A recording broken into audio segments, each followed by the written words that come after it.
Today we'll talk about how can you find your notifications on your RetailMeNot app. We're going to figure out the solution on how you can do that to find this list on your app. So you just follow these ways and it's going to work with you.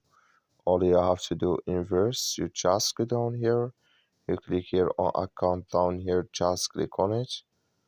So then it's going to take you to this list in your profile. It's going to show for you like this here. And all you have to do next, you just click on this sign. Then it's going to take you into your notifications here. Then here you will find all notifications you have in this list. It's going to show for you here.